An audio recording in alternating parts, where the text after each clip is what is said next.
আজকে দেখি হঠাৎ করে আমার ভাই কুরকুরে এবং ডিম দোকান থেকে কিনে নিয়ে এনেছে এবং কিনে নিয়ে এনে বলছে, দাদা এই কুরকুরে এবং ডিম দিয়ে যে ভাইরাল খাবারটা বেরিয়েছে এটা তৈরি করে খাওয়াবি। আমি তো প্রথম দিকে বুঝতেই পারিনি কুরকুরে এবং ডিম দিয়ে কি ভাইরাল খাবার বেরিয়েছে, এরকম কোনো ভাইরাল খাবার আছে আদৌ। তারপরে আমার ভাই ইউটিউব থেকে বের করে দেখালো একটা ভাইরাল খাবার। যাই হোক, এই খাবারটা দেখে আমারও বেশ টেস্টি বলে মনে হলো, তাই ভাবলাম চলো এই খাবারটা তৈরি করাই যাক আর তোমাদের সাথে শেয়ার করা যাক খাবারটা কেমন খেতে হয়। যাই হোক, খাবারটা তৈরি করার জন্য শুধুমাত্র কুরকুরে এবং ডিম দিলে তো হবে না, তার সাথে অনেক কিছু লাগবে। তাই অনেক কিছু যেগুলো লাগবে সেগুলো আমি ঠিকভাবে জোগাড় করে নিলাম। এই যে তোমরা দেখতেই পাচ্ছ, সব প্রথমে আমি নিলাম একটা ডিমকে ভালো করে ফাটিয়ে।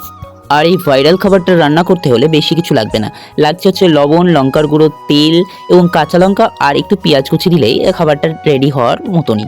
যাই হোক, ওগুলোকে দিয়ে ভালোভাবে সেটাকে ভালোভাবে মাখিয়ে নিতে হবে। তারপরে সেই কুরকুরেটাকে একটু একটু করে ভেঙে নিতে হবে, অত বড় বড় কুরকুরে থাকলে খেতে খুব একটা টেস্টি হবে না।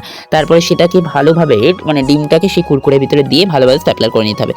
তারপরে সেই কুরকুরের প্যাকেটটাকে একটা কড়াইয়ে কিংবা একটা হাঁড়িতে ভালো করে জল গরম করে সেই গরম জলের মধ্যে সেই কুরকুরের প্যাকেটটাকে দিয়ে 5 থেকে 10 মিনিট তাকে সিদ্ধ করতে রাখতে হবে।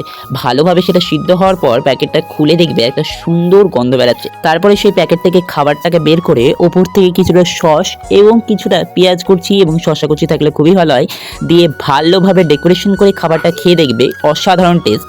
অবশ্যই বাড়িতে তৈরি করে একদিন খেতেই পারো। আর তোমরা কমেন্টে জানিও পরবর্তী ভিডিও কেমন দেখতে চাও, লাইক করে দিও। বাই।